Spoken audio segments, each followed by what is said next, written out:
Hi and a very good morning. Salam Sejahtera, Salam Malaysia Madani, and Salam Sabah Majujaya. I wish all of you a great day and thank you for joining us today at the Postgraduate University Briefing Semester 1 2024-2025 session.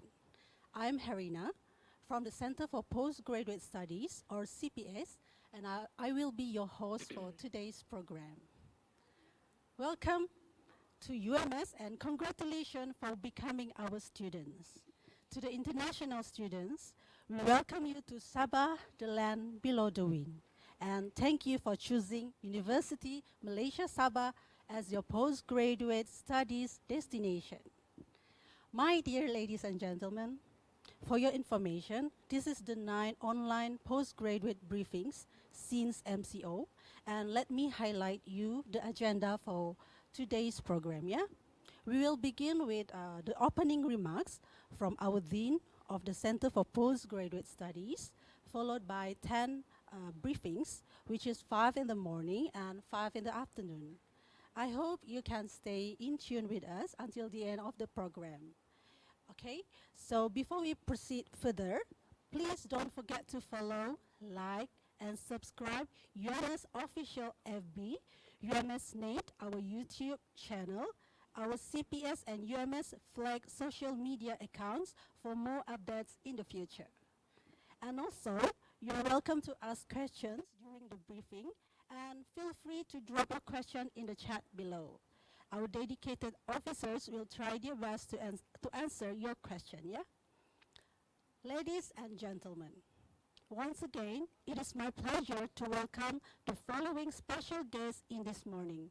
Professor Dr. Rosita Shapawi, the Dean of the Center for Postgraduate Studies, Associate Professor Dr. Asmahani Binti Awang, Deputy Dean of Academic and International, Dr. Oscar Dasin, Deputy Dean of Student Affairs, and Mr. Musni Matursa, Senior Assistant Registrar, Center for Postgraduate Studies. And without further ado, please welcome Professor Dr. Rosita Shapawi for her opening remarks. The stage is yours, Prof. Thank you, Puan Harina. Bismillahirrahmanirrahim. Assalamualaikum warahmatullahi wabarakatuh. A very good morning. It is my great pleasure to welcome all our new postgraduate students to University Malaysia Sabah. Congratulations, you are now a part of our big UMS family. To our international postgraduate students, I would like to extend a special welcome to Sabah. Your presence enriches our community, and we are also excited to learn from your perspectives and experiences. This is just the beginning of an exciting chapter in your journey as a postgraduate student. So embrace the challenges, grab the opportunities, and know that you are not alone in this. We are here to assist you. So this morning I will be sharing a general information about the university and also the Center for Postgraduate Studies. Okay, next. Okay, this is basically the contents of my sharing. Next.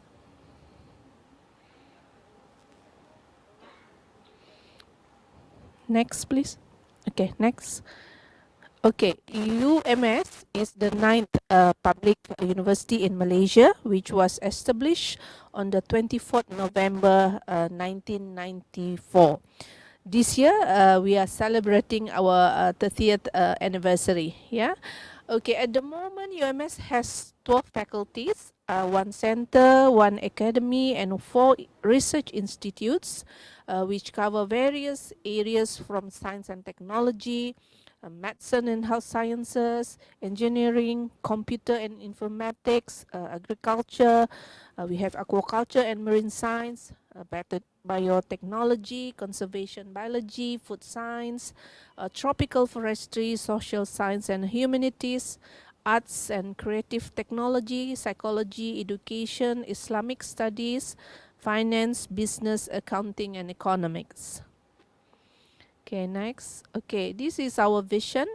UMS strives to be an innovative university of global standing. Okay, um, for our mission, we strive to achieve academic excellence in various fields by gaining international recognition through learning and teaching, research and publications, social services, and also a balanced specialization of knowledge and personal development of students, resulting in high productivity and quality in the context of society and nation. Okay, next. Okay, this is the shared values at our center.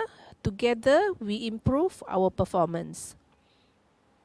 Okay, the objective of the center is to ensure that the main functions of CPS are executed effectively according to the standards. Yeah, we are responsible for your enrollment, registration, and then examination, assessment, and of course the graduation and students affairs, and of course working with other stakeholders inside UMS in the development of academic programs.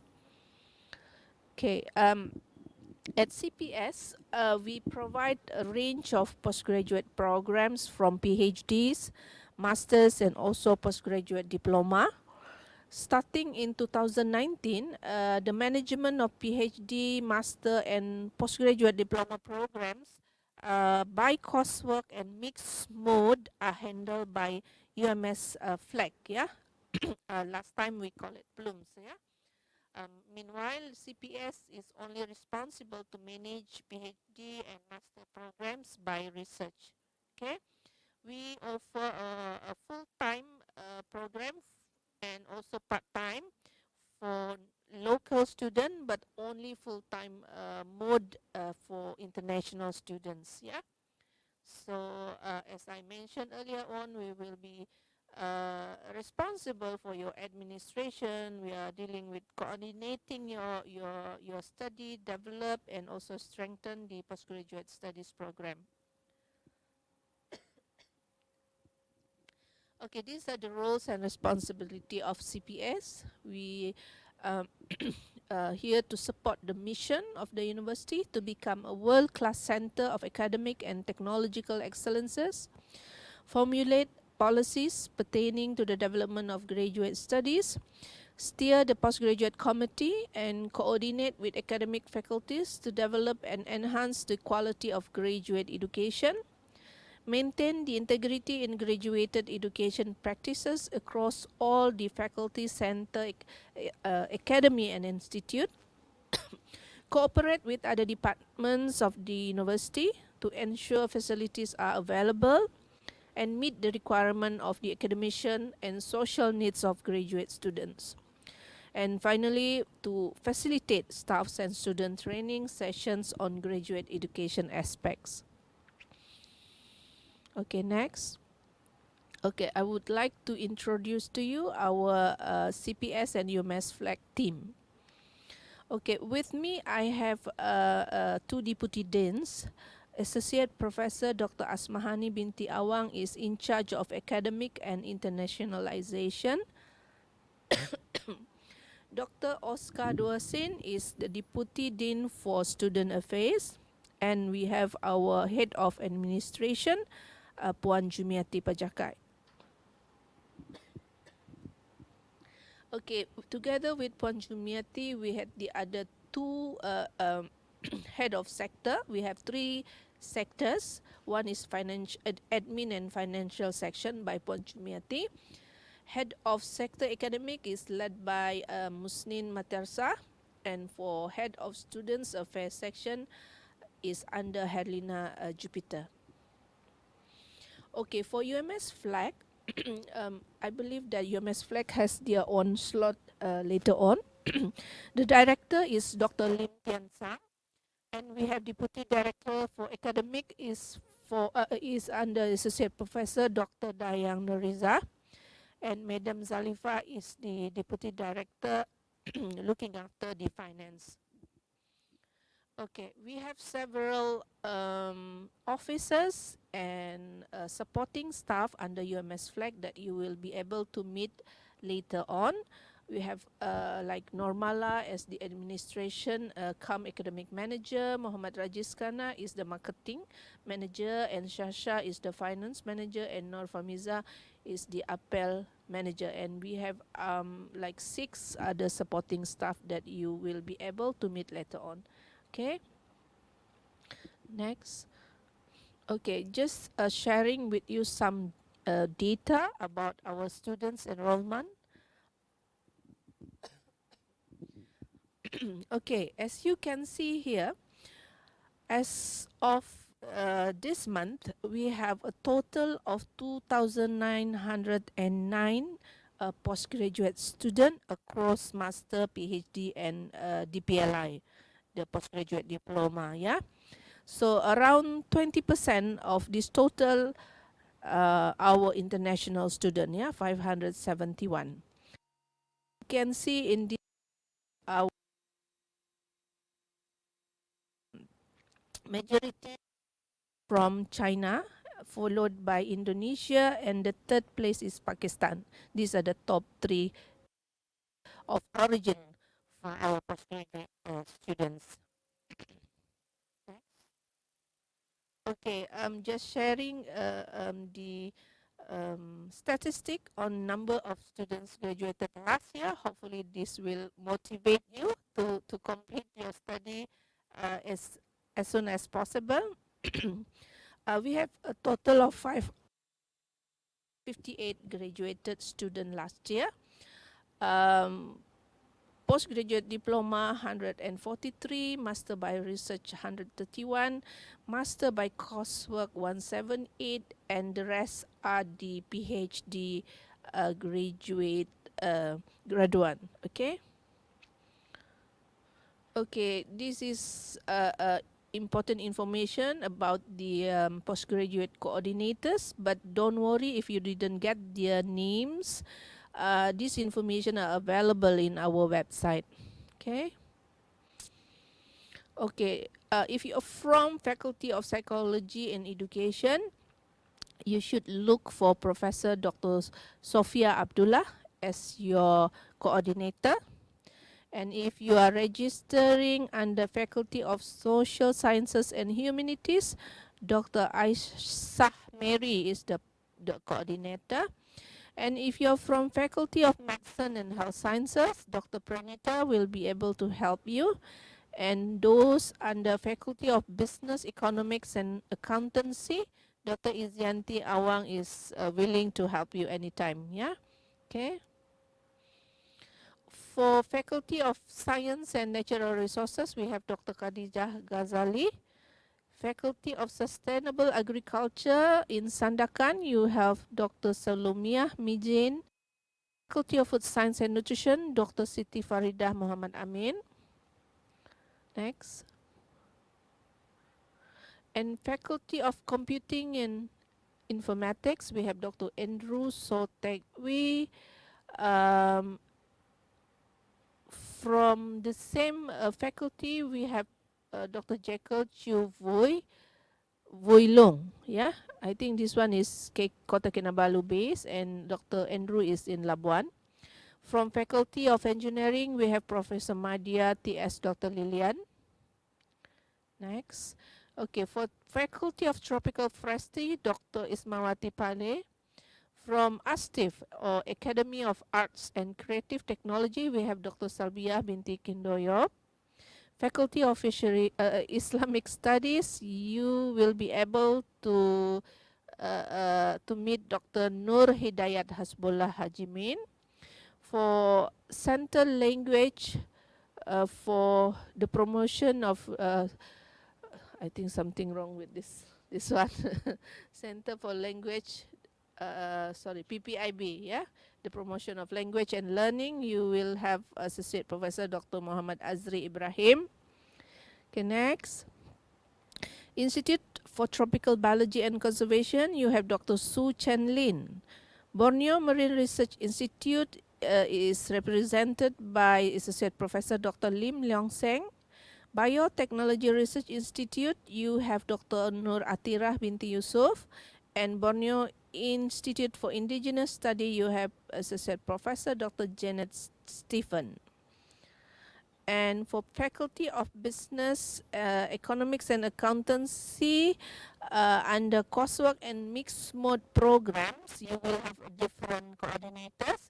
So here you have Dr. Muhammad Alif Anwar if you are registering for Master of Business Admin. Under the same faculty, if you are registering for Master of Human Capital Management and Master of Economics, you should look for Dr. Syairah binti Gulabdin. For Faculty of Computing and Informatics, if you are registering for Master of Computer Science, both Software Development and Computational Intelligence, please look for Dr. Zaidatul Haslinda. And Faculty of Social Sciences and Humanities, for Masters of Arts, Governance and International Relation, you have Madam Diana Peters, yeah? Okay. Okay, Faculty of Psychology and Education, for Master of Education, we have, I think, quite a number of students under this program. Please look for Professor Dr. Lei Yun Fa, yeah? And the same faculty, if you are under Master in Counseling Psychology or SPADA, you have Dr. Patricia Joseph Kimong. And for Psychology and Education also, you DPLI, yeah, Program Diploma in Education, you have Associate Professor Dr. Abdul Said Ambotang. Meanwhile, if you are doing Master in Psychology Counseling, you have Dr. Kamila Ading. Okay. For Faculty of Medicine in Health Science, if you are registering under Master in Health Management, you have Dr. Abdul Rahman bin Ramzan.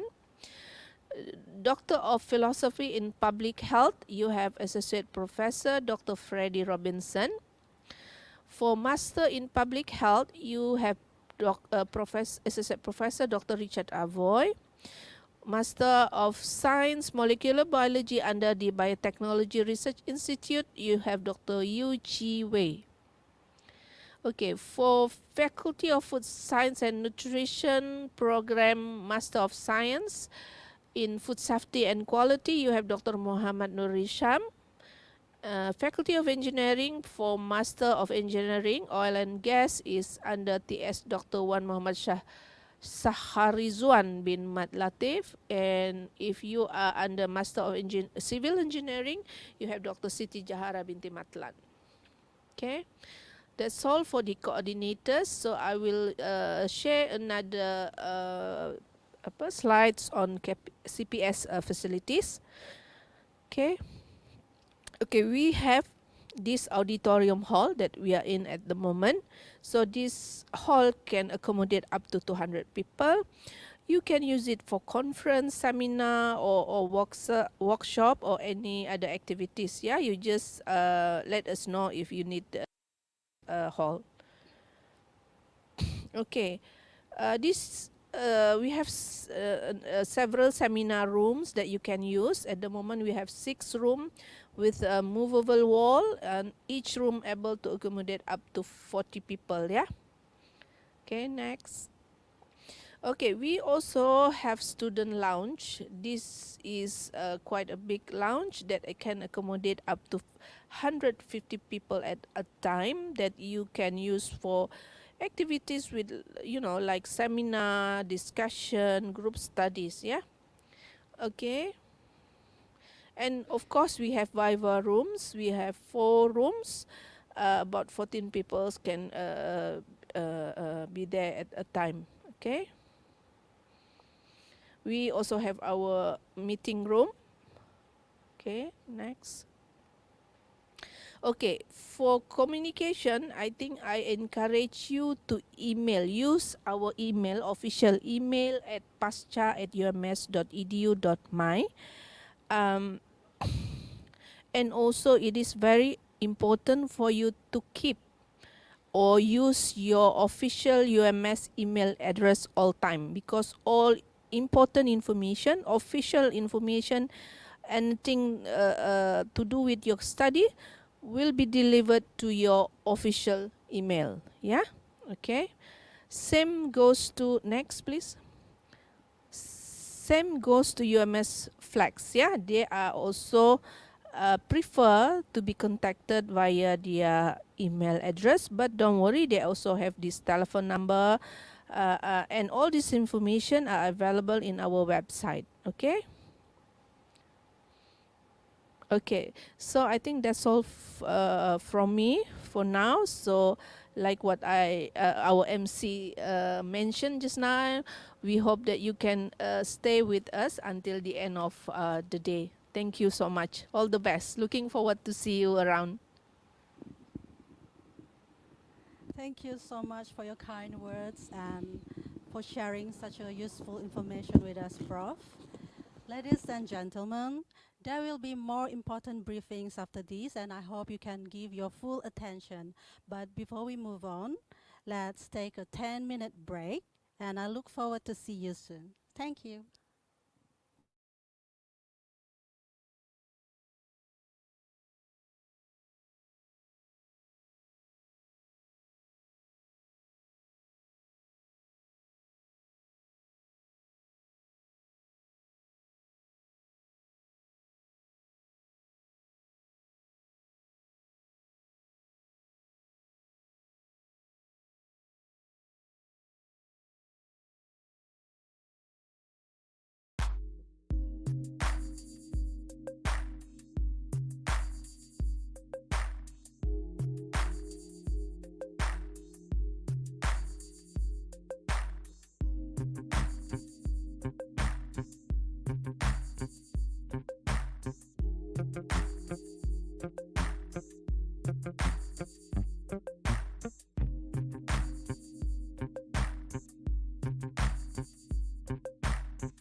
Welcome back, everyone. We appreciate you for staying online. Let's move to the second session, which is the Bursa briefing, to learn more about the financial rules and procedures in UMS. The speakers for these sessions are Madam Leah India Fitri Paryoto, Finance Officer from Bursa Department, together with Madam Shasha Nurizwana binti Marimutu, Finance Officer at UMSFLEC. Okay, so Madam Leah will discuss about the financial affairs of the postgraduate research program. And it was my pleasure to pass this mic to Madam Leah. Please welcome Madam Leah.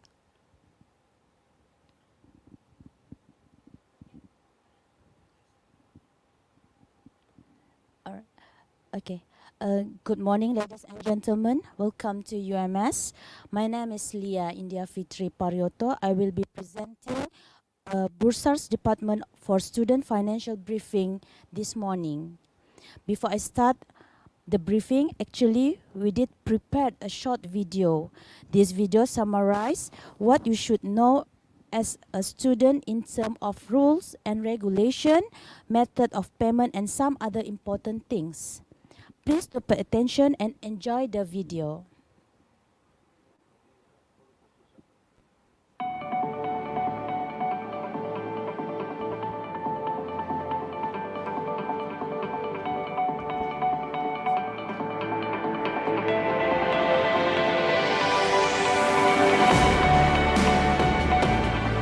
Salam sejahtera, salam hormat, dan salam UMS Kampus Rahmat.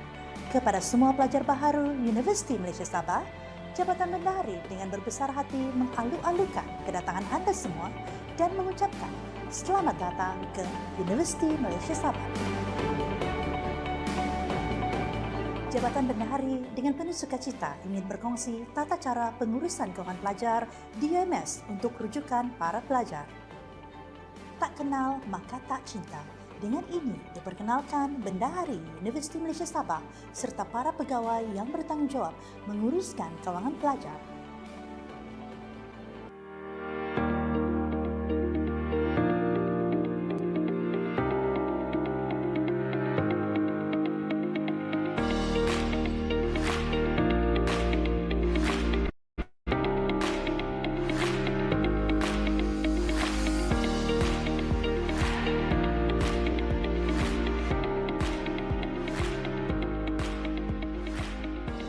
Misi Jabatan Bendahari adalah untuk melaksana dan mengamalkan sistem pengurusan keuangan dengan berintegriti, telus dan bertanggungjawab. Objektif Jabatan Bendahari adalah menawarkan perkhidmatan keuangan kepada semua pelanggan universiti secara cekap dan berkesan. Fungsi bahagian kewangan pelajar Jabatan Bendahari adalah mengurus dan menyelaras akaun pelajar serta mengurus dan menyelaras hal ehwal keuangan beasiswa dan tajaan pelajar. Pelajar adalah wajib menjelaskan bayaran yuran pengajian sebelum pendaftaran. Setiap pelajar yang berhutang pada semester semasa akan terhalang daripada membuat pendaftaran kursus untuk semester berikutnya. Tidak dibenarkan mengikuti peperiksaan akhir sehingga semua hutang kepada universiti dijelaskan. terhalang daripada mendapat keputusan peperiksaan akhir semester semasa.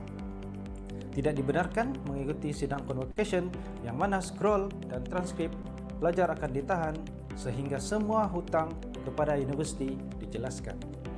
Senarai pelajar berpenaja yang telah menerima bayaran tajaan tetapi masih berhutang akan dikemukakan kepada pihak penaja bagi tujuan sekatan bayaran atau pembatalan tajaan. Bagi pelajar yang mendapat tajaan atau mengemukakan surat tawaran tajaan tersebut kepada sektor tajaan dan beasiswa di Jabatan Bendahari. Pelajar juga perlu memastikan maklumat penaja dikemas kini dalam sistem maklumat pelajar untuk mengelakkan sebarang kesulitan. Struktur yuran bagi sarjana dan doktor falsafah dibahagikan kepada dua bidang iaitu sains dan sains sosial mengikut kaedah pengajian. Bagi mendapatkan maklumat lengkap mengenai yuran pengajian, sila rujuk pautan di laman sesawang berikut. Sekiranya pelajar berhasrat untuk menarik diri daripada pengajian, berikut adalah kaedah pengiraan pemulangan bayaran pelajar. Pelajar yang menarik diri dalam tempoh 2 minggu pertama semester bermula layak untuk mendapat bayaran balik yuran pengajian, manakala yuran pendaftaran one-off tidak layak dikembalikan. Pelajar yang menarik diri selepas tempoh 2 minggu pertama semester bermula tidak layak untuk mendapat pemulangan bayaran. Pelajar adalah diwajibkan untuk membayar insurans sebanyak RM25 setahun. Manfaat insurans pelajar adalah seperti kematian RM40,000, keilatan menyeluruh dan kekal RM25,000 natural cost, RM40,000 bagi accidental cost, perbelanjaan pengebumian RM5,000 bagi natural cost, RM10,000 bagi accidental cost dan RM10,000 bagi belanja penghantaran pulang jenazah, alat sokongan perubatan RM5,000, perbelanjaan perubatan RM5,000 dan allowance hospital RM50 sehari. UMS kini mengamalkan kampus tanpa tunai. Kaedah pembayaran adalah seperti berikut. Bayaran atas talian melalui pautan berikut. Bayaran melalui kaedah Jompe, bayaran tunai melalui kaunter Bank Islam atau mesin ATM di mana-mana cawangan Bank Islam seluruh Malaysia. Melalui pindahan telegrafik dengan bayaran atas nama Universiti Malaysia Sabah. Atau melalui kaunter Jabatan Bendahari menggunakan kaedah bayaran kad debit, kad kredit, Alipay, WeChat Pay, Maybank QR Pay, BUS dan cek berpalang atas nama Universiti Malaysia Sabah. Untuk makluman, pihak universiti akan mengenakan yuran perkhidmatan sebanyak RM20 bagi terimaan tunai yang melebihi RM500 bagi setiap transaksi. Bagi kaedah pembayaran yuran yang menggunakan KWSP, pelajar hendaklah memohon surat pengesahan KWSP daripada Jabatan Bendahari 2 minggu sebelum pendaftaran bermula beserta salinan terkini penyata akaun 2. Hanya pelajar yang telah mendapat surat pengesahan KWSP berstatus lulus sahaja yang akan diberi pelepasan bagi proses pendaftaran pelajar. Bagi pelajar yang lewat membuat permohonan surat pengesahan KWSP, pelajar tersebut wajib untuk menjelaskan yuran pengajian sepenuhnya terlebih dahulu. Walau bagaimanapun, Jabatan Bendahari akan mengeluarkan surat pengesahan KWSP tersebut kepada pelajar seperti biasa. Pelajar yang ingin memohon surat pengesahan KWSP, penaja, bayaran, struktur yuran perlu mengisi borang permohonan melalui Google Form yang boleh diakses di laman web Jabatan Bendahari atau Facebook page bahagian keuangan pelajar atau scan QR code seperti berikut. Proses semakan dan pengesahan transaksi bayaran bagi perbankan internet atau FPX. Pengesahan transaksi bayaran pada penyata bank adalah dalam tempoh 24 jam hari bekerja berikutnya selepas bayaran diterima. Tempoh kemas kini terimaan di dalam SMPB di ialah 1 hingga 3 hari. Perbankan internet kemas kini terimaan adalah 24 jam pada hari berikutnya. Melalui FPX pula, kemas kini adalah dalam tempoh 15 minit.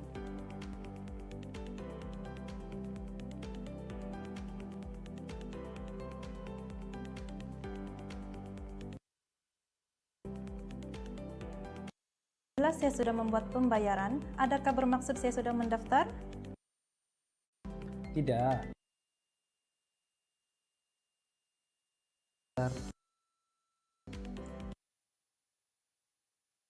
Saya bayar. Jumlah denda lewat yang perlu dibayar adalah Rp200. Sekiranya status saya digantung pengajian pada semester lepas dan saya berhasrat untuk mengaktifkan pengajian saya pada semester ini, apa yang perlu saya lakukan? Pelajar perlu membuat permohonan kepada Pusat Pengajian Pasca Siswaza. Setelah mendapat kelulusan, pelajar perlu membayar denda lewat Rp200 dan iuran pengajian semester lepas dan semester semasa. Bagaimana pula sekiranya status saya telah diberhentikan? Pelajar perlu membuat permohonan kepada Pusat Pengajian Pasca Siswaza. Setelah mendapat kelulusan, pelajar perlu membayar iuran pengaktifan semester Rp300 dan iuran pengajian semester lepas dan semester semasa. Apa yang menyebabkan saya tidak dapat membuat pendaftaran di SMP? Mungkin disebabkan mempunyai hutang iuran pengajian atau iuran asrama pada semester sebelumnya atau pelajar tidak mengemukakan laporan kemajuan pelajar. Bagaimanakah cara untuk menyemakbaki hutang yang perlu dibayar? Pelajar boleh merujuk penyata akaun melalui sistem maklumat pelajar.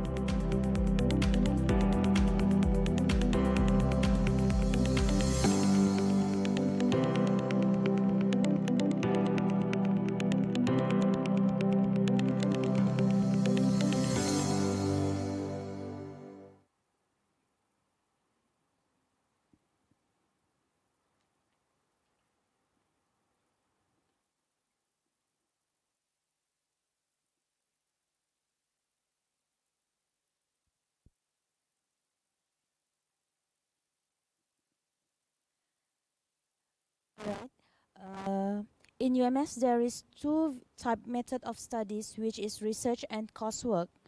What I explained to you today is applicable for students who choose research as their method of studies. Later on, my friends, Madam Shasha will continue the financial briefing for coursework students. There's only slightly different in terms of fees structure and some other things.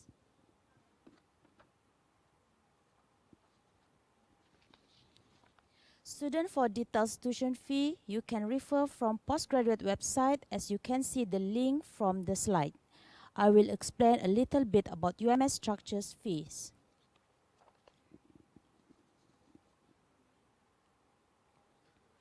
In UMS, we divide our tuition fee by stream. There is two types of stream, which is science stream and art stream. For this slide, this is tuition fees for science stream. There is three biggest component in the tuition fees, which is non-recurrent fees, tuition fees based on semester, and viva. As you can see, your tuition fees for the first semester is slightly higher than tuition fee for second semester. This is due to insurance fees that we charge yearly. I know most of you have your own personal insurance, but it is compulsory and required by the Ministry of Education for all the students to be covered student insurance. Later, there is briefing from student welfare, and I believe they will brief you about more about the benefit and coverage for the insurance.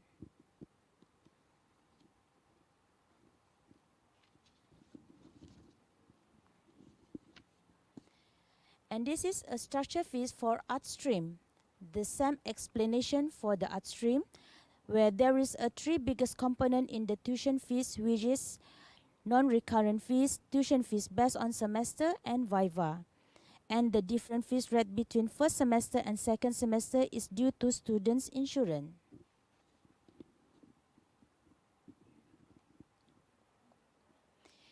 If any of you choose to withdraw from the university, please come to the postgraduate office and fill in all the necessary documents because if you did not do so well, we'll continue to charge your tuition fees in student ledger by referring your student as a status active student. In this table, you can see how much refund that you can get it.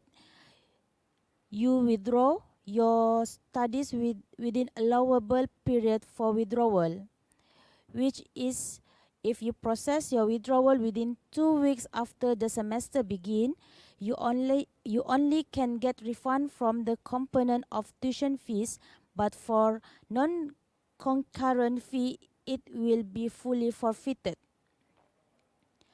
While for those who wish to withdraw from the university after 2 weeks the semester start, your payment will be forfeited.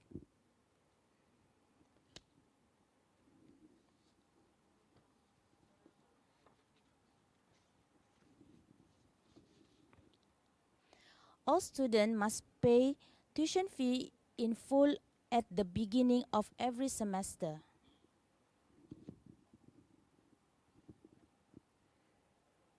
As you can see, this is your promise document that you sign when you registered as a student in UMS. After you sign this document, you have acknowledged that you are aware and promise that you're gonna pay the tuition fees in full at the beginning of every semester.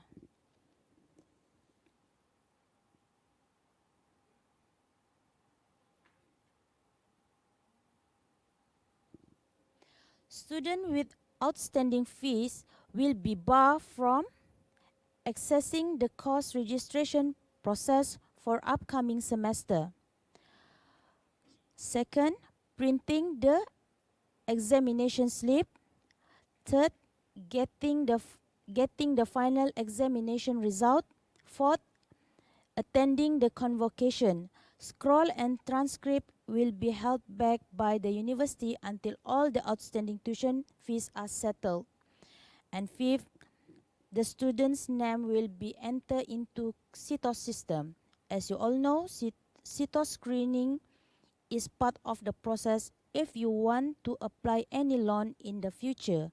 And if your name are in the system, it will affect the approval of your loan. So I advise to all the students to settle all the outstanding fees before leaving the university.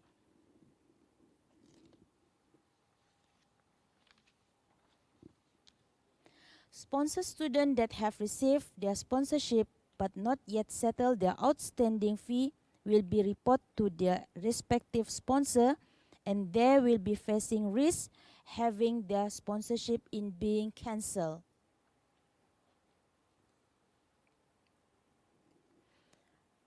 I would like to remind that UMS is applying cashless campus, which is we do not encourage students to pay cash at our counter or even at our cafe.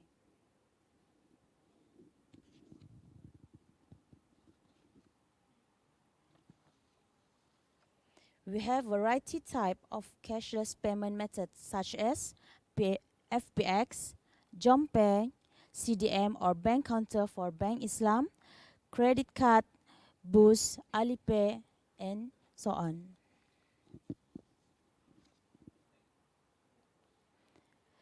Cash payment exceed 500 ringgit through Bursa counter will incur extra charge for service fees amounting 20 ringgit.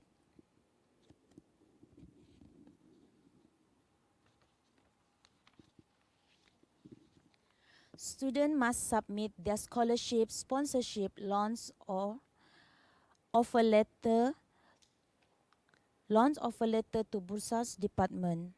Why do we need a copy of your scholarship, sponsorship, loan document? There is two methods of payment that usually the scholarship will choose to wire your scholarship. Firstly is maybe there are through university.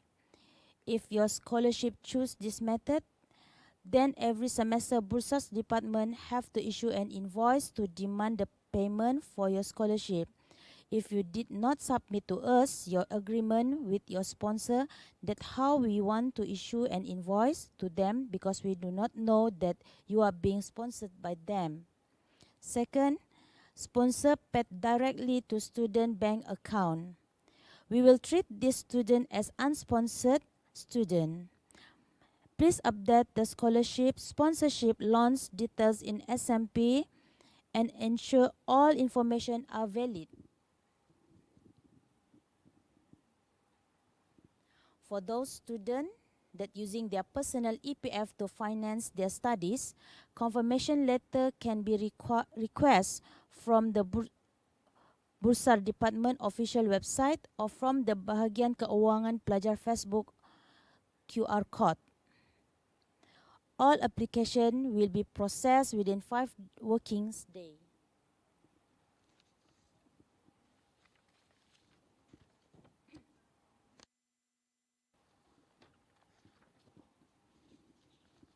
This is the QR code. QR code we divide based on location. Please scan the QR code based on where you are located.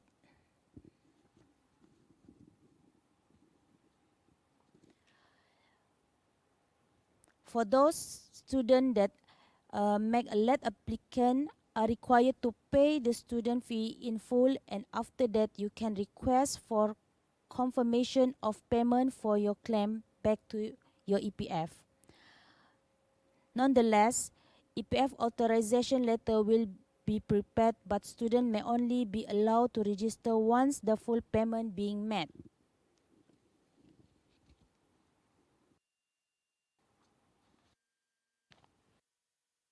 This is our hot.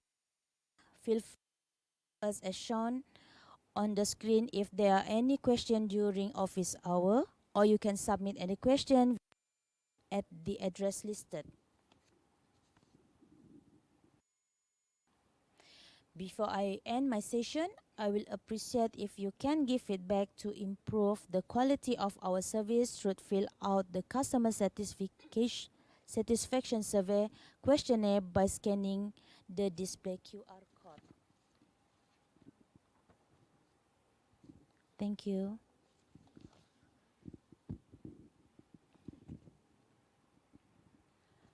Thank you, Madam Leah, for the briefing. And let's now invite the second speaker, Madam Shasha Nurizwana, to talk about the financial issues and updates on the postgraduate course in UMSFLEC. The stage is yours, Madam Shasha. Thank you, Ms. Helena. Thank you to our beautiful MC here. Okay. A very good morning, everyone. I'm Shasha Nurizwana, FLEC. All new postgraduates 55 MS using Okay, today that will the during finance sections managing the welfare of postgraduate students, specifically those enrolled in coursework program.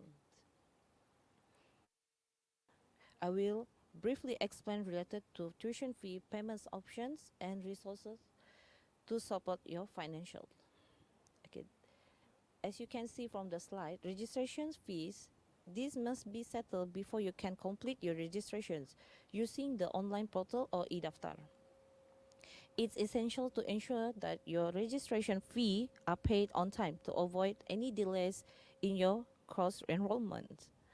For the credit hours fees will be updated at the end of add and drop week in the current semester. This allowed for any adjustment based on your courses you finalized during the period. For any outstanding fees, including credit hour fees, must be settled in full before you can sit for your final exam. To ensure you are in a good standing, please make sure all payments are completed on time. For your convenience, you can retrieve your student ledger from SMPB at any time. This ledger provides a detailed record of your financial transactions, allowing you to keep track of your payments and outstanding balance. Okay, this is important for everyone to be aware of the consequences of having outstanding tuition fee. Students who have not settled their tuition fee will be barred from course registrations for the upcoming semester until the outstanding fees are paid. Second, without settling your fees, you won't be able to print your slip exams, which is required for entry into the exam halls. On the third, your result will be blocked. Your result will be blocked until the outstanding are clear. And lastly, university will hold back your score and transcript until all outstanding fee are settled. Okay, as you can see, we will go through the fee structure for postgraduate program by Coursework. As you can see, the one-time payment is 930, and then for first semester 1,300, while second semester 1,275. The differences between semester 1 and semester 2 due to the insurance fees. Okay, as you can see, there's another additional fees for your semester 1. There is the tuition fee. Tuition fees are charged per credit hours for your course you take.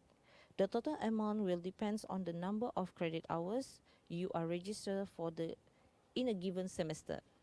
This is typically the largest component of your fees. Okay, for the semester fee, these fees cover various student services provided by the university, such as access to libraries, computer labs, health service, insurance, and other student support service. Okay, here's a fee structure for DPLN and SPADA. DPLN and SPADA is a slightly different from the courses, other program, because for the DPLN and SPADA, we directly charge for the whole semester fees. For those students who wish to withdraw from the university, for the first 2 weeks, your one-time payment will be forfeited, while the tuition fee will be refunded. But then after the 2 weeks, the semester begins, both of it will be forfeited. It will not be refunded to the students. Please take note, yeah, guys. Okay, for your information, cash payments are no longer accepted in UMSFLEC. All payment must be made online using either debit card, credit card, QR code, boost. This ensures a secure and efficient processing of your tuition fees and other financial obligations. Okay, here are a few types of payment methods that can be used for the students. First, the FPX, and second is the Jompe. The bill code is 65292. Make sure the name is UMS Umum before you proceed to the next stage. Okay, for the reference ones, please make sure to fill in your metric number correctly. I repeat, please make sure to key in your metric number correctly so that we can retrieve your payments. And for the reference number 2 is purpose of payment. We suggest that you put payments for UMSFLEC. Okay, for the next is bill representment. Make a payment at bank installment counter, and you also can make payment through counter, but please note that we do not receive any cash. The working time is Monday to Thursday and Friday, starting from 8:30 until 4. The lunch hour is 11:30 until 2. And payment also can be made through check under name UMS University Malaysia Sabah. Okay, now if you are planning to use your EPF for tuition payments, please be aware of the following important steps. You need to request an EPF confirmation letter from your UMSFLEC finance section at least 2 weeks before the registration weeks. Please note that you will be only allowed to proceed with the registration process if your EPF withdrawal confirmation status is marked as pass. Late applicants are required to pay the tuition fees in full before proceeding to the registrations. While the EPF authorization letter can be prepared for you, please note that you will only be allowed to register or add subjects once the full payment has been made. For students who need to apply for a confirmation letter or EPF, sponsor payment and fee structure, the process is straightforward. You need to fill out the application via Google Form, which can be accessed through the UMSFLEC website. Alternatively, you can scan the QR code provided on the site for easy access. Once your applicant is submitted, it will be processed within 5 working days. For those of the students receiving scholarship and sponsorship, you must submit your scholarship loan offer letter to the UMSFLEC finance sections. This is for us, the finance sections, to know that you have the scholarship. It's easy for finance sections to release your subject and registrations. Please also update the detail in your scholarship or sponsorship in the SMP to ensure all information is valid and up to date. Okay, here's the UMSFLEC finance sections, which is led by the Deputy Director Finance, Puan Zalifa binti Syadan, and me myself as a finance manager, Shasha Nur Rizwana, and Cik Nur Fitri binti Sulaiman as the assistant manager, and Cik Muhammad Zaki as a finance admin assistant. For the postgraduate students, if you have any question, you can directly contact with Encik Muhammad Zaki, and Puan Sabaria for finance admin assistant, while Cik Moriati finance admin assistant for undergraduate students. If you have any question or need assistance with your financial matters, please do not hesitate to reach us. Our team finance UMSFLEC finance section is here to help you. We can be contacted at 088-329-380. Also, our email for information and resources, you can also visit our website at umsfleg@ums.edu.my and can send an email to finance@umsfleg@ums.edu.my.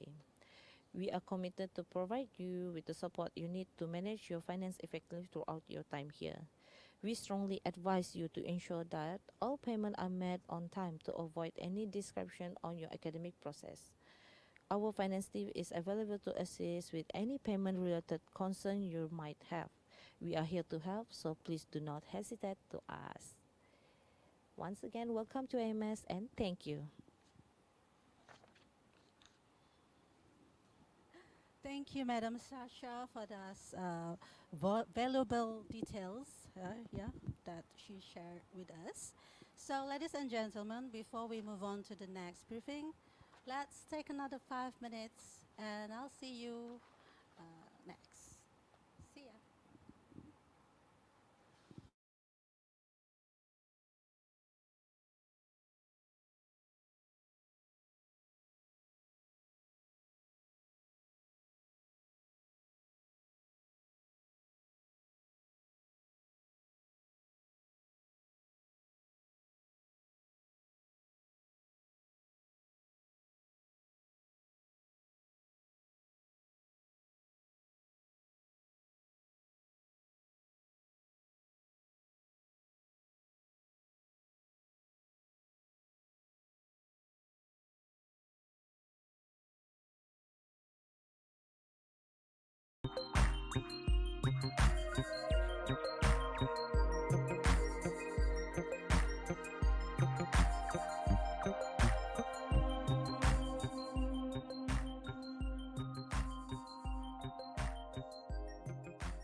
It's great to have you back, ladies and gentlemen.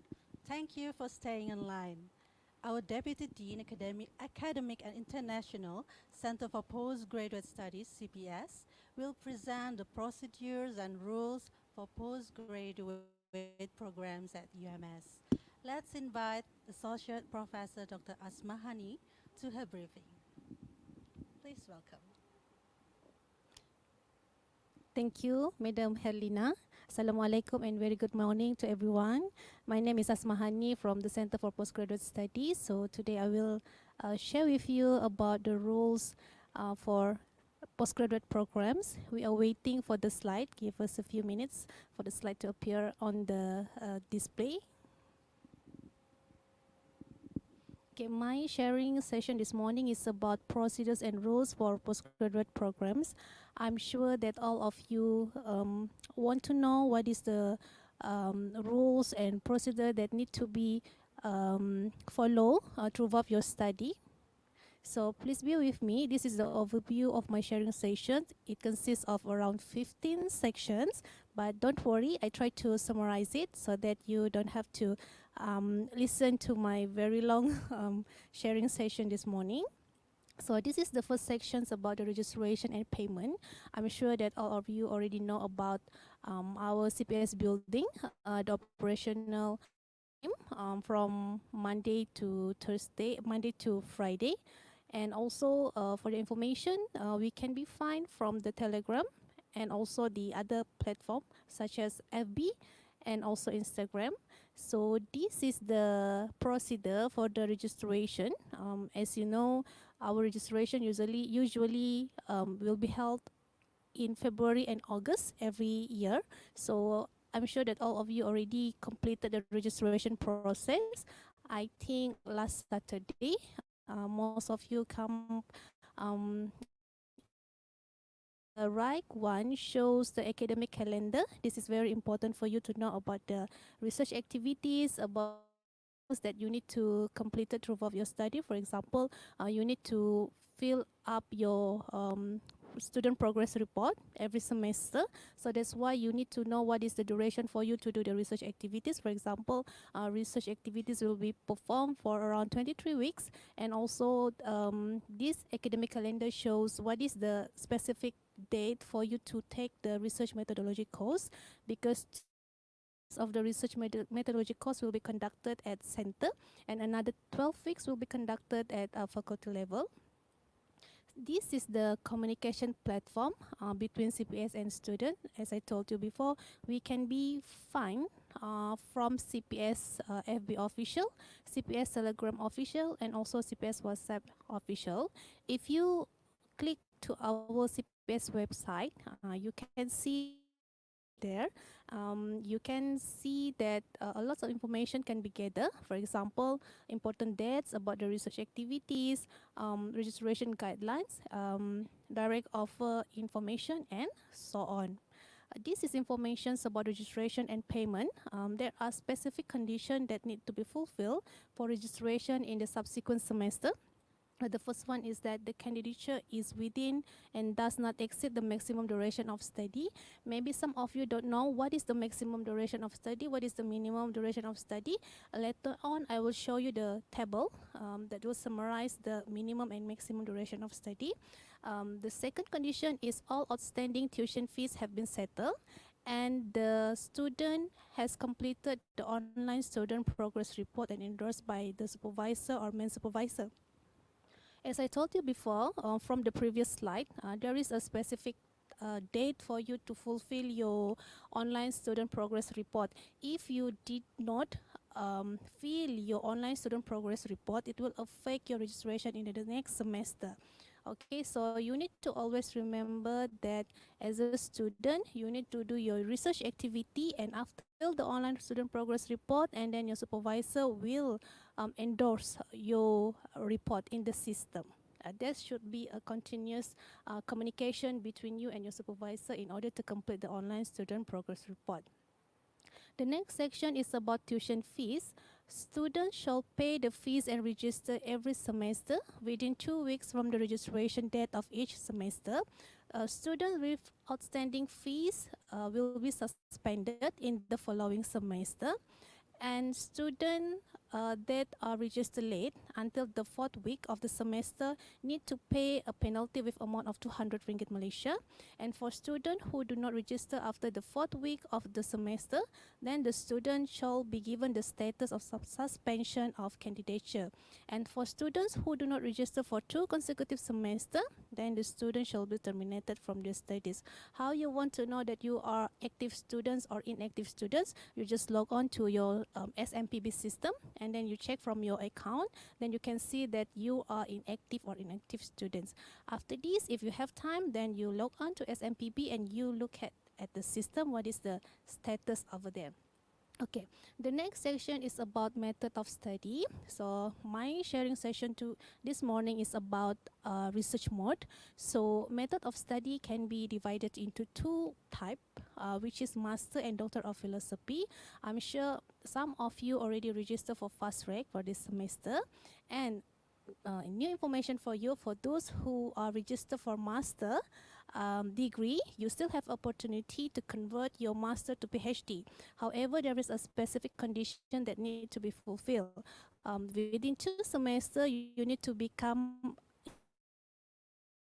example, you need to fulfill some criteria such as attending conference, and also you need to publish papers indexed by Web of Science, Corpus, and also you can try apply for the conversion from master to PhD. So this is your first semester, this is your first week, so you still have opportunity to plan to get into this conversion from master to PhD.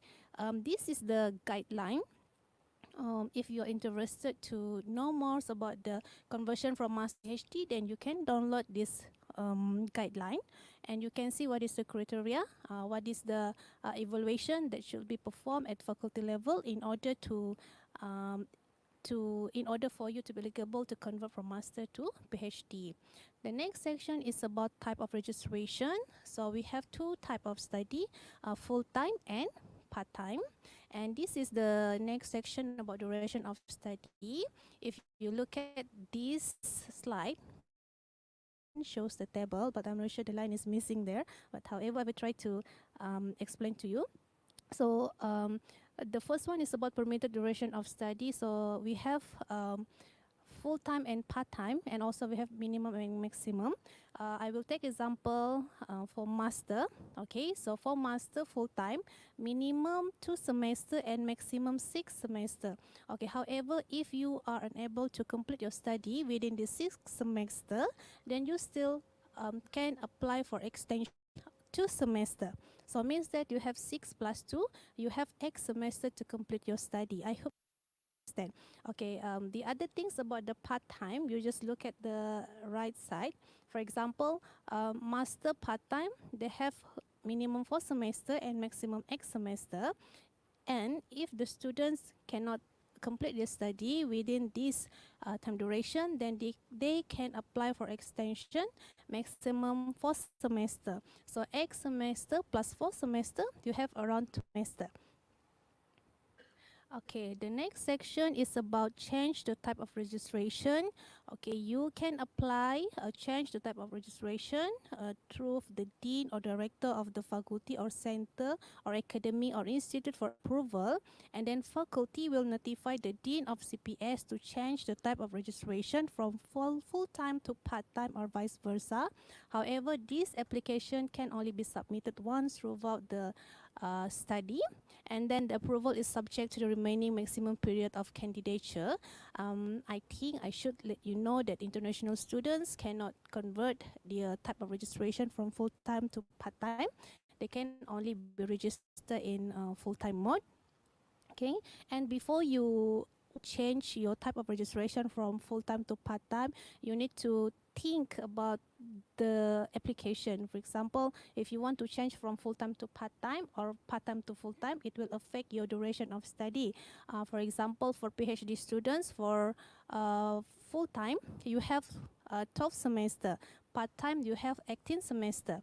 If you want to change from part-time to full-time, means that you have less semester to complete your study. So before you apply for this change the type of registration, you need to think and you need to see what is the consequences. Okay, the next is about course registration. For basic course, students who are required to undertake the basic course must sit for the suggested basic course and be monitored by the respective faculty.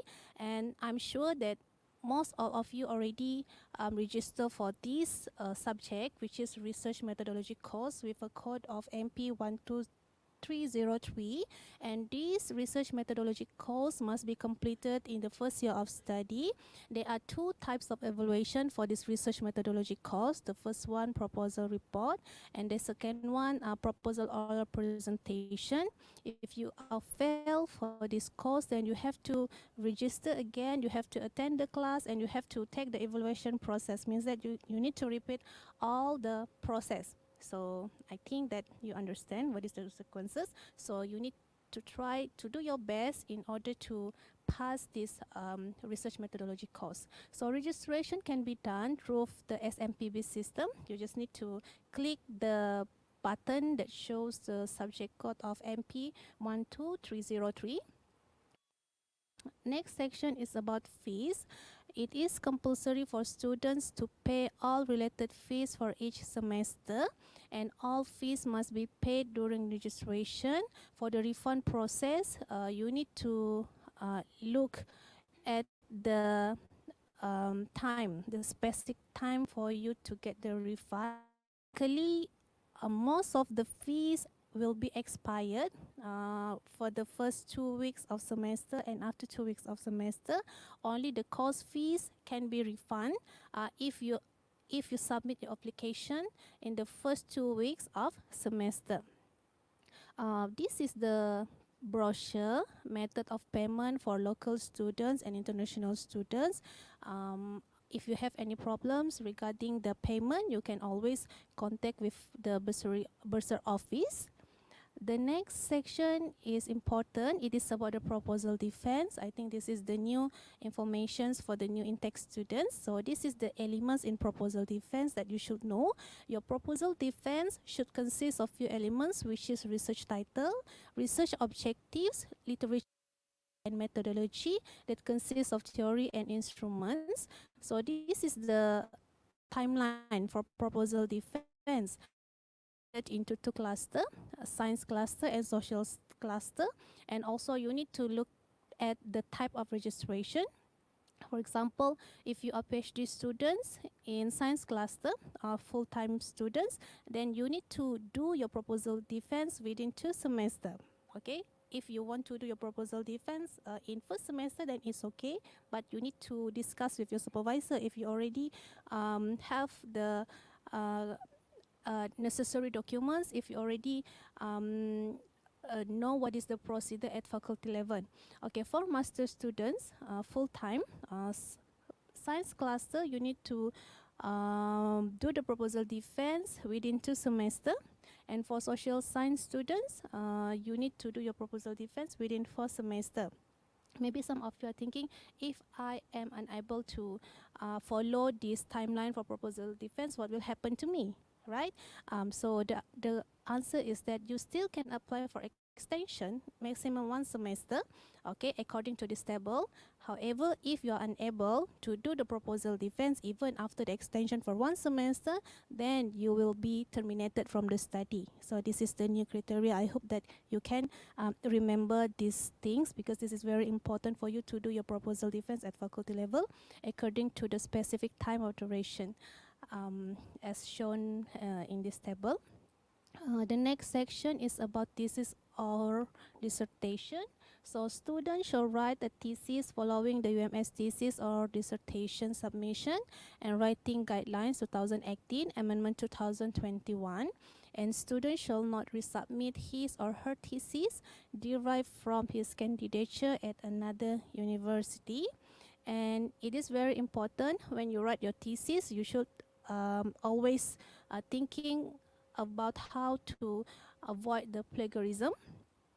A student shall not plagiarize any idea, writing, data, or invention belonging to another person. And then the postgraduate coordinator or supervisor is required to open a Turnitin account via the university library, and they should give the class ID and enrollment password to the student for subjects to be checked. Okay, from the past situation, please do not use Turnitin from Shopee, because there is a issue. Sometimes they did not set the correct setting. Sometimes they put into the repository the document, and then it will affect the documents after that. So please be careful if you want to use the plagiarism software from the other sources, which is different from our university. You need to try to consult with your supervisor and try to consult with your postgraduate coordinator. You need to check which one is safe. Okay, you know what is better for your research activity, okay? When submitting a thesis for evaluation, the student shall submit one review of the plagiarism report, which is verified by the faculty, center, academy, or institute, and the similarity should be less than 30%. This is the words in thesis or dissertation. For the Doctor of Philosophy by Research student, you need to write a thesis with words minimum 50,000 and maximum 100,000. For the Master by Research student, you need to write a thesis minimum 30,000 words and maximum 60,000 words. And this range of words actually inclusive of words in text only and does not include tables, charts, footnotes, and attachment.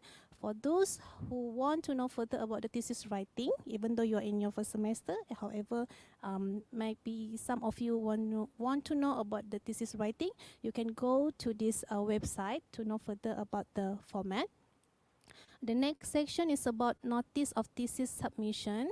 A student who will be submitting a thesis should submit a notice of thesis submission to the Dean of Center, Academy, or Institute before submitting the thesis to CPS for evaluation. And the notice is valid for 6 months from the date the notice of thesis submission is approved. And viva voce will be conducted within 2 to 3 months after the thesis is submitted by the candidate. The next section, which is the way you communicate with your supervisor or your main supervisor.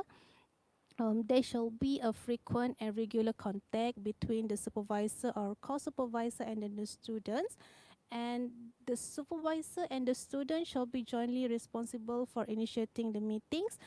Please do not missing in action for more than 1 year or 2 years. You need to always have a frequent contact with your supervisor, even though you cannot meet your supervisor in a physical mode. For example, you can do your meeting through WebEx. We have various online platforms. Please always keep in touch with your supervisor in order to have your research activity. The next section is about evaluation method. So a master thesis shall be examined by one internal examiner and one external examiner. For doctoral thesis, one external examiner and two internal examiner for non-UMS staff, and viva voce to defend the thesis in front of an oral examination committee. The next section is about status as postgraduate students. A student who is given a suspension of study for a particular semester will lose their status as a postgraduate student, and they will not be entitled to acquire or use the university facility until they make a new registration.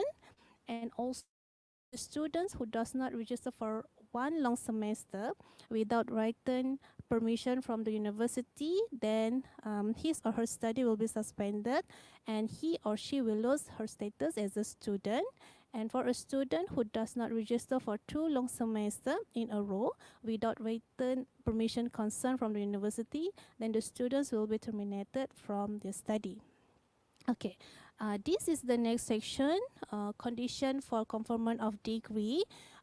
This is a few criteria that need to be fulfilled before you're allowed to attend the convocation ceremony. Fulfill the requirements stipulated by CPS. Second one, pass viva voce.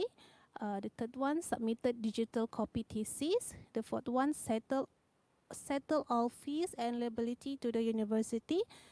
Fulfill publication requirement and attended conference. So this is the requirement, publication requirements or attending conference for PhD students. This is the new one. Okay, it can be divided into 2 categories, which is science and social science. If you look at the left one, it shows the publication requirement for cluster. You have option here, option A and option B. For example, if you opt for the option A, you need to publish 2 journal articles indexed by Scopus or Web of Science or Excellence in Research for Australia with at least accepted status and presented oral post at any conference. Or you have another option. If you cannot fulfill the first option, then you have the second one, which is you need to publish 1 journal article indexed by Web of Science or Scopus or Excellence in Research for Australia with at least accepted status, and 2 chapters in book published under the list of publishers Web of Science, Master Book List, Scopus or MAPIM, or any publishers approved by Postgraduate Committee with at least accepted status and presented oral or poster at any conference. And for social science, you need to publish 1 journal article with at least indexed by MySite and 1 journal article indexed by Web of Science or Scopus or Excellence in Research for Australia with at least accepted status and presented oral or poster at any conference. So for the social science, the option is same as the science cluster. Okay. This is the requirement for publication or attending conference for master students. For science cluster, you need to publish 1 journal article indexed by Scopus or Web of Science or Excellence in Research for Australia with at least accepted status and presented oral or post at any conference. And for social science, you need to publish 1 journal article indexed by MySite or Scopus or Web of Science or Excellence in Research for Australia with at least accepted status and presented oral post at any conference. For other information, you can log into our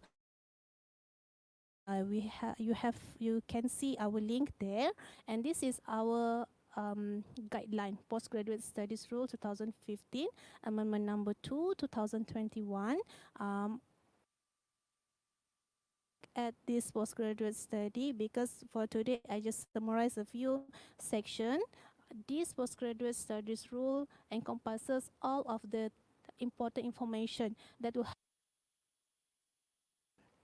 this is the display from our CPS website. If you look at this slide, okay, there is a lot of folder here. In this folder, there are many documents that can help you and give you informations about the research activities and the other things that can help you in your study. If you have any, always contact,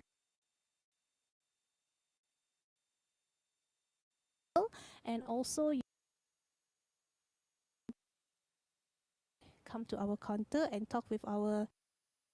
And also you can contact us through direct line here, and also you can contact us through WhatsApp and through other platform, for example, Facebook and also Instagram.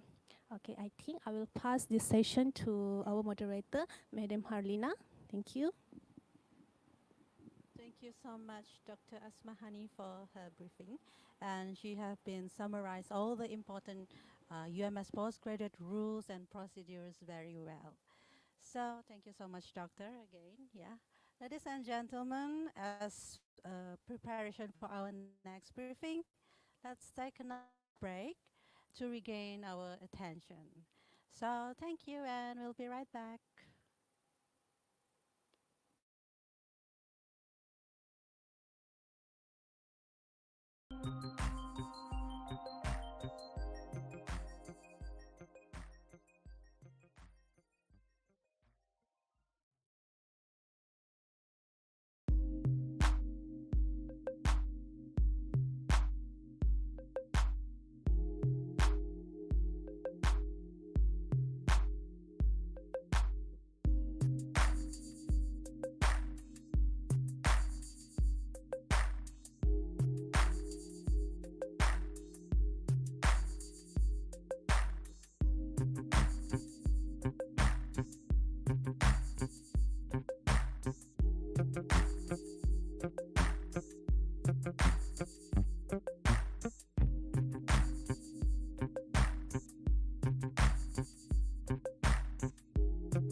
Speaker for this morning is Ms. Normala binti Arang Abbas, who will brief us on the program procedures and rules at the UMS Flexible Education Center, or UMSFLEC. So without further ado, let me invite Ms. Normala for her briefing. The stage is yours.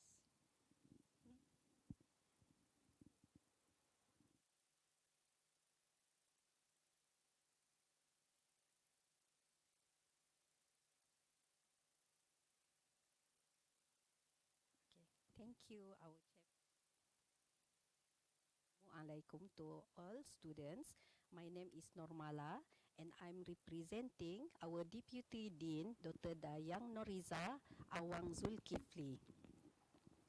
So for your information, she is not present for today's briefing and I will presenting the briefing on the topic procedures and rules for program UMSFLEC.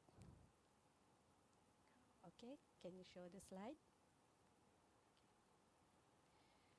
So this is our UMS Flexible Education Center. If you have any questions or further understanding, you may contact us at our direct line 088-329-380 or via our WhatsApp 010-835-2594.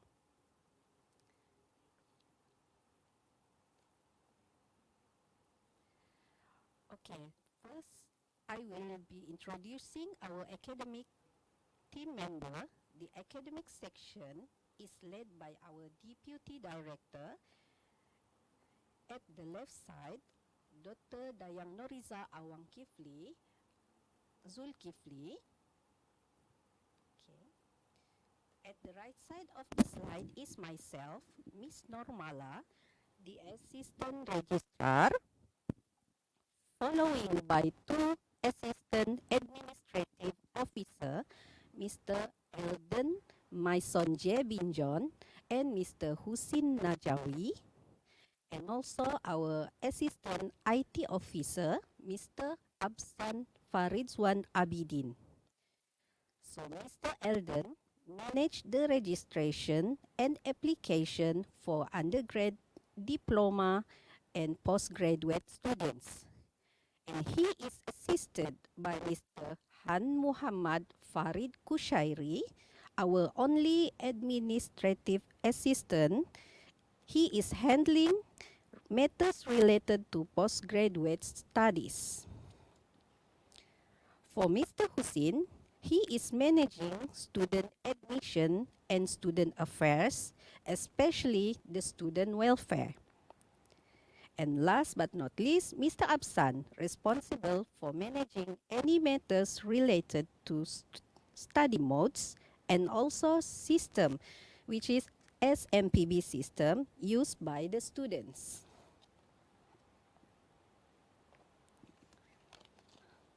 Okay, as you can see from this slide, this is the academic calendar for 2024 and 2025 session.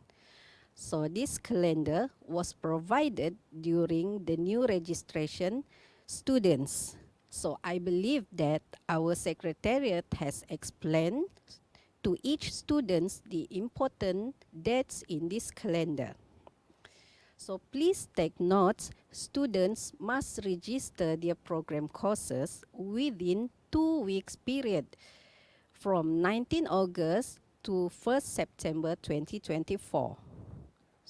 So students who fail to do so will be fined 50 ringgit for each course. And then after you registered, please bear in mind, click confirm registration in the SMPB by 1st September 2024. So for other matters, please refer to the calendar provided to you.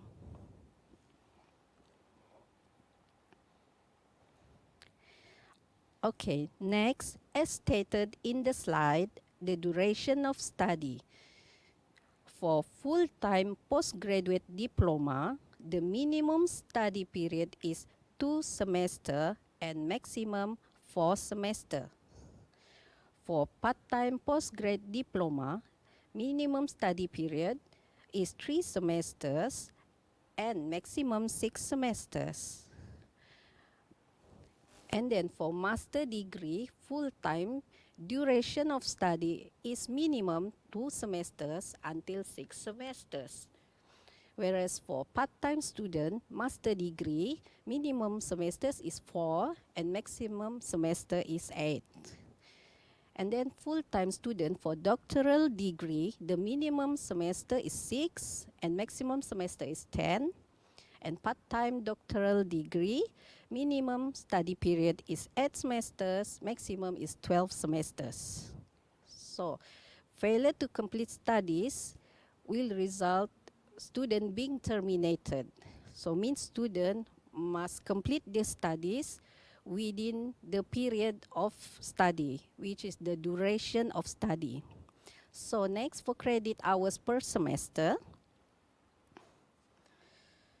full-time student for postgraduate diploma will take minimum 8 credit hours and maximum 16 credit hours for semester. So for part-time student, postgraduate diploma is minimum 6 credit hours and maximum 10 credit hours. And then for mode of study, credit hour for master degree is 9 credit hours and maximum 20 credit hours. For part-time student, master degrees, minimum is 6 credit hours and maximum is 12 credit hours.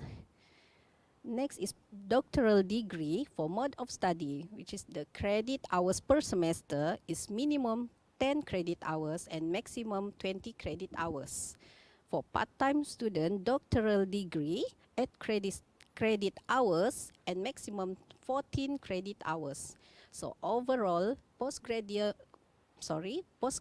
diploma, the minimum credit hours is 30. Master degree, minimum credit hours is 40. And doctoral degree, minimum credit hours is 80.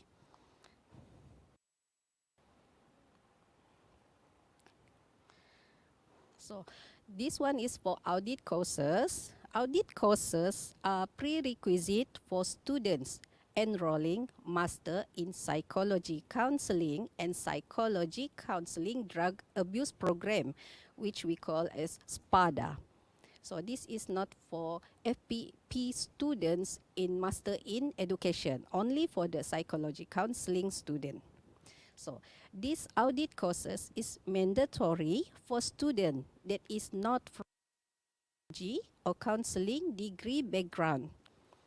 So students not from the psychology or counseling degree background must take PT 10103 and PK 10103, which is the principal or foundation courses in psychology and counseling.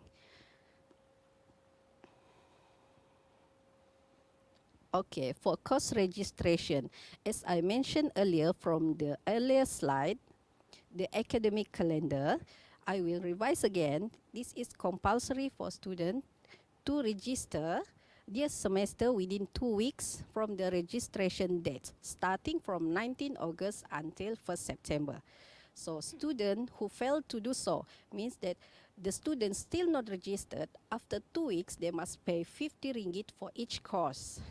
And then they need to obtain approval from the dean or the director of the faculty or an institute. So, and then after 2 weeks, late registration, students who do not also register after 2 weeks for the late registration, after 4 weeks, after 4 weeks, there will be a suspension of studies. Means that these 2 weeks, you need to register. After 2 weeks, you are given late registration, and total for 4 weeks, you will suspended from your study. So other than that, for students who does not register, 2 consecutive semester also will be terminated. So means, please, students, you need to register every semester. Student may apply, add or drop, register courses from week 2 to week 4, or apply to withdraw courses from week 5 to week 6. Week 2 to week 4 and week 5 to week 6, you may get the dates from the academic calendar.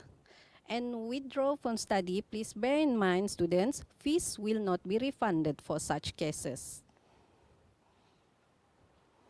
Okay, for deferment of study, students who want to defer or apply for deferment of study, you must apply within these 2 weeks. So application after 2 weeks will only be considered or accepted for health condition, where you need to attach your supporting document from the doctor. And most important is deferment must have approval from the dean or director of the faculty. And students, you are not allowed to defer studies for more than 2 consecutive semesters. And for your information, if your deferment is approved by the faculty, your duration of study will not be calculated. So next is study status. Okay, past status study is given to students who obtain CGPA 3.00 above, where conditional pass study is given when student obtain CGPA between 2.33 and 2.99. Failed and discontinued if you are given conditional pass for over 2 consecutive semesters, or you obtain a CGPA below 2.33 at any semesters. Okay. GB status will be given, GB, I mean the failed and discontinued status, will be given one chance to appeal for continuous studies after terminated, where you need to pay 300 ringgit.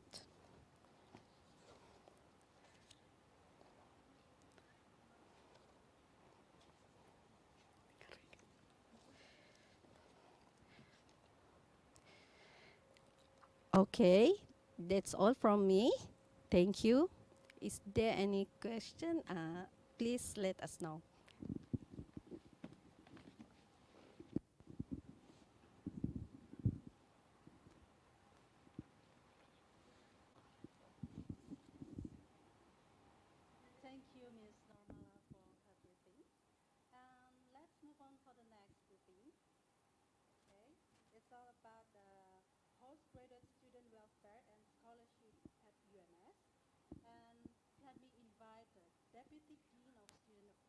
Center for Postgraduate Studies, Dr. Oscar Dosin. But before we move on, let's take another 5 minutes break, okay?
Welcome back, everyone. The next topic we will discuss is about postgraduate student welfare and scholarship at UMS by the Deputy Dean of Student Affairs at Center for Postgraduate Studies, Dr. Oscar Dosin. The stage is yours, Doctor.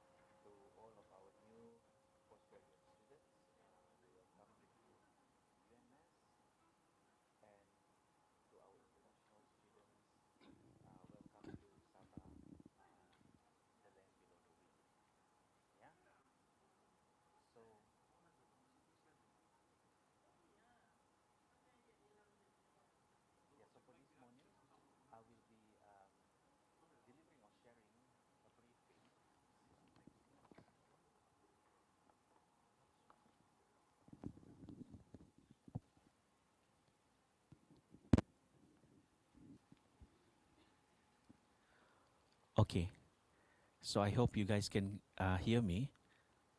All right. So for this morning, I'll be sharing with all of you guys, about some of the important key points or the important things that we do here in the Student Affairs section at the Center for Postgraduate Studies. Yeah. So these are some of the objectives for the briefing for this morning. I'll be highlighting on what are some of the financial assistance and scholarships offered by the center. We are also going to highlight the seminars and conferences which we do here at the Center for Postgraduate Studies, and healthcare facilities of the university, as well as insurance coverage. This is important, especially to you guys, the new students. Card Prihatin Siswa, which I believe most of you, you have this by now.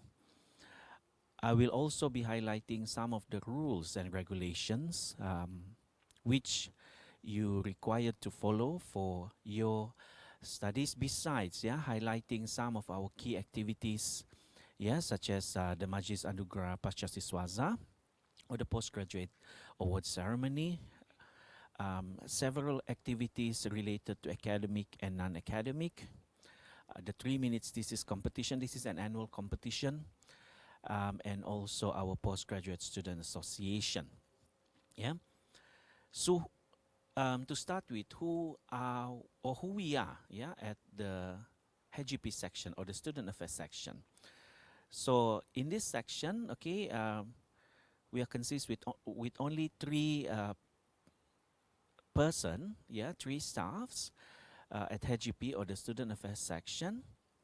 We are quite small, all right, but our section is responsible in coordinating postgraduate students' welfare, especially in related to financial assistance that includes scholarship, organizing academic workshops, sponsorship, health facilities, health insurance coverage, as well as non-academic activities, as well as student consultations. So this is our team.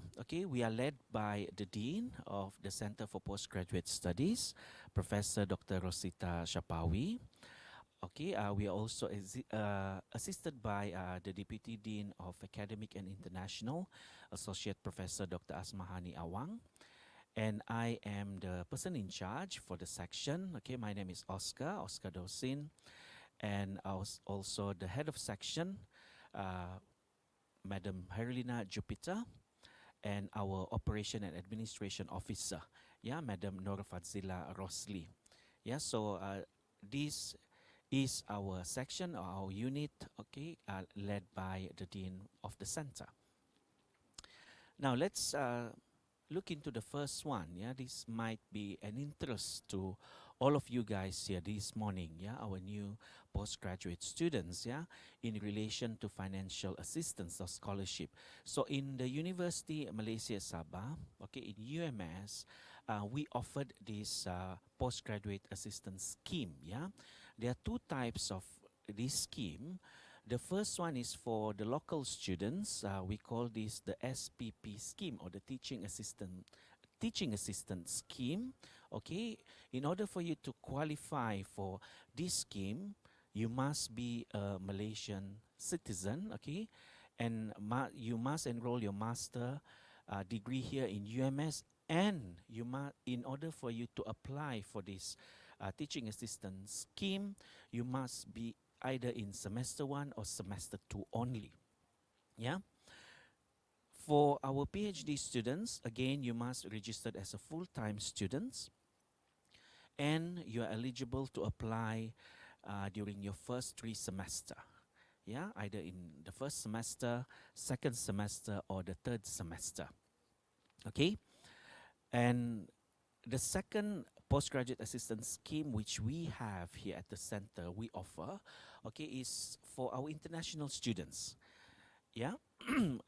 These assistance schemes, we call this as International Tuition Fee Scheme, SYPA.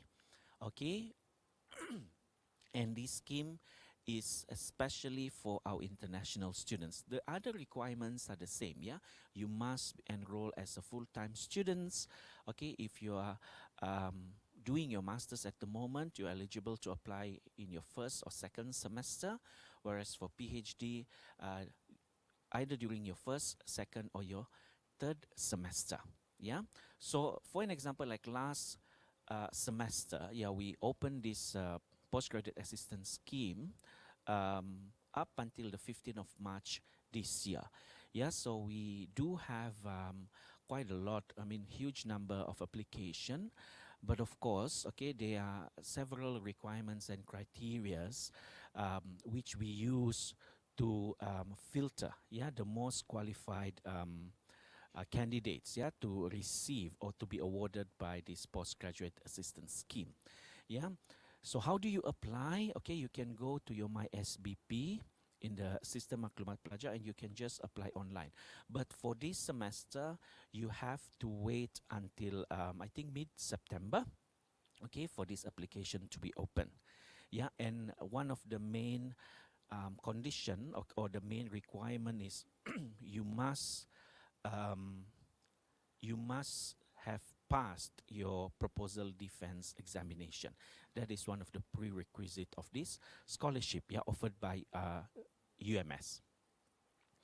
Now, interestingly, okay, I also would like to highlight, okay, that this scholarship, yeah, from the Ministry of Higher Education is now open, okay, even though it will be closed by tomorrow, okay, or the 21st of August, but you still have time, yeah, at least a 1.5 day, okay, to apply for this My Brain 2.0. Yeah, this is also a very good scheme offered by the Ministry of Higher Education, all right, to all of our potential postgraduate candidates. Yeah, so do grab these opportunities. Okay, I know time is limited at the moment, but you still have at least 1.5 day from this afternoon. Okay. All right, so moving on, these are other scholarships opportunities. Okay, from time to time, okay, we will also share, yeah, these opportunities of scholarships in our Telegram account as well as social media of the center. Now, moving on to the second one, or the second sharing this morning is about our health facility. UMS, starting from last semester of from this year, we are using the scheme Perkhidmatan Kesihatan UMS. Yeah, so all students are eligible to seek for any health facilities, or if you're sick, you can go to any of our polyclinic, okay, polyclinic UMS, Pusat Warga in UMS or Hospital UMS itself, yeah, besides government hospitals nearby. Yeah, so it covers all these health facilities, yeah, but not private healthcare facilities, okay? And we do have this insurance coverage as well, okay? It is here in the slides, okay? Since you are required to pay your for your insurance, okay? So these are the coverages for your insurance, okay?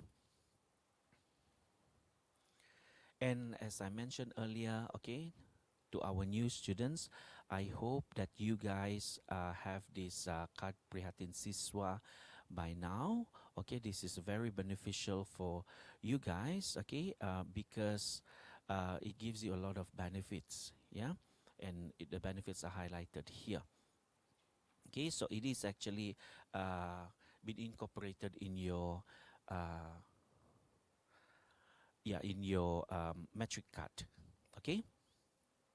Now, some regulations and rules of the university. So these are the important rules and regulation in which you have to follow, as well as you have to refer to, yeah, while you are a student here or a postgraduate candidates here at UMS. Yeah. The first one is, of course, the AUKU, okay, Akta University and College University, 1971. This is the Akta 30. All right, Kaedah University Malaysia Sabah in and at the center itself, okay, especially if you are doing Masters by Research or PhD, you need to refer to the Kaedah Pengajian Pasca Siswaza UMS and gaya penulisan UMS, yeah, on your thesis writing. So all of this, especially the final two here, the Kaedah Pengajian Pasca Siswaza UMS 2018 and Gaya Penulisan UMS, these documents are available in the CPS website. Yeah, so please download, yeah, for you guys to refer to. Now, moving on to some of the related activities which we do here at the Center for Postgraduate Studies. Okay, so of course, yeah, we appreciate all of our students towards the end, at the end of their academic journey.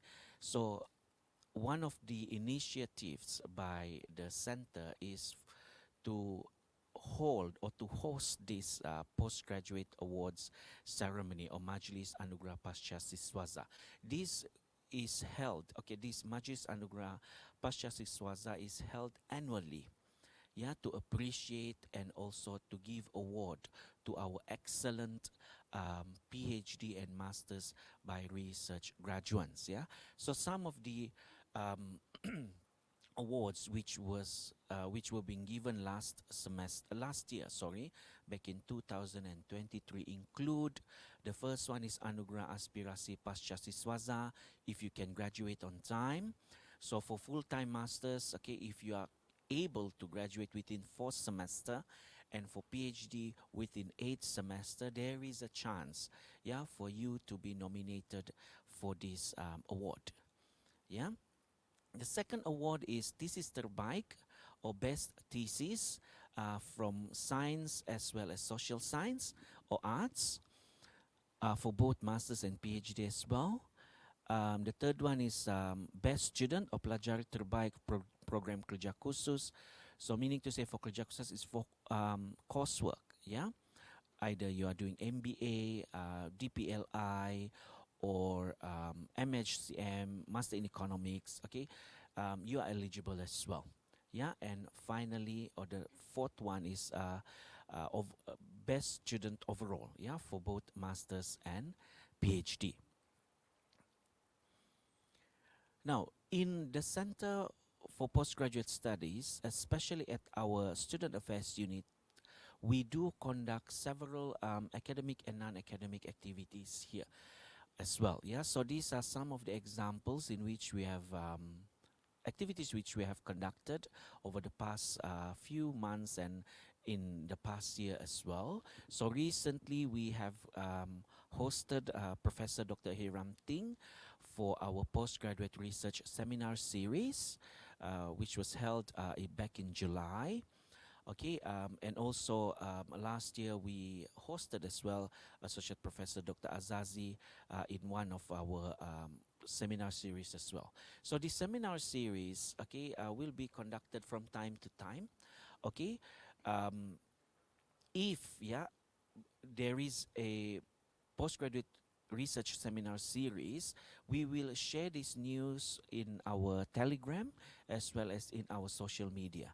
Yeah, and of course we'll give time for you guys to register. Yeah, we don't do it, I mean, we don't announce just, let's say, a week before the event. Yeah, I mean, we'll give you at least 1 or 1.5 months.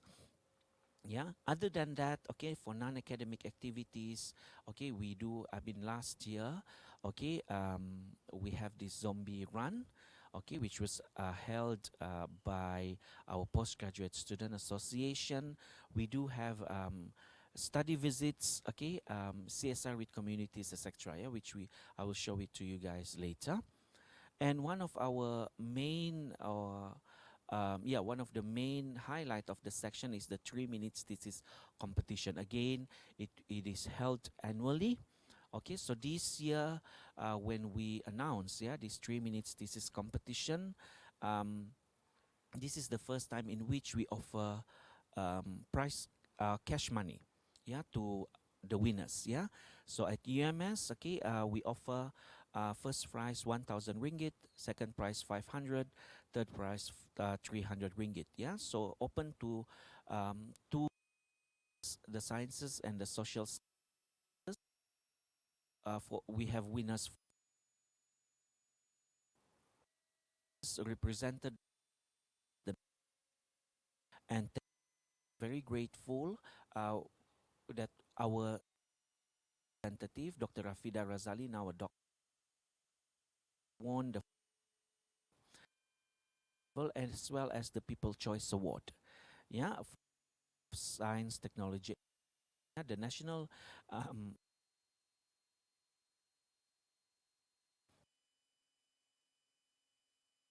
have so like to finalists. Yeah, from the Faculty of Economics and Accountancy, in which is qualified to be one of the semi-finalists at national level. So for next year, I mean, just an early announcement to everyone. Okay, our 3 minutes. This is competition Piala UMS 2025. You check your schedule. Do join this competition. Yeah, it's good for you guys to be exposed with this public speaking competition. Yeah, how you can actually compress the whole thesis ideas and present it at the layman way to the public within only 3 minutes. Okay, so these are some of the again kebajikan and kewangan pelajar. Okay, what are some of the assistance which we provide to everyone? Now moving on to our Postgraduate Student Association. So at the Center for Postgraduate Studies, we do have our student association. We call it as a Postgraduate Student Association. So these are the newly elected EXCO for 2024 to 2025. The current EXCO is headed by Mr. Pata from ASTIF, yeah? And the deputy chair is Miss Carla from the Faculty of Engineering. Yeah? Yes, yeah. So this is our EXCO Persatuan Pelajar Pasca Siswaza for 2024 until 2025, headed by President, okay, Mr. Pata Arifin Husin. Timbalan yang dipertua oleh Timbalan President, sorry, Carla Goncalves from the Engineering Faculty.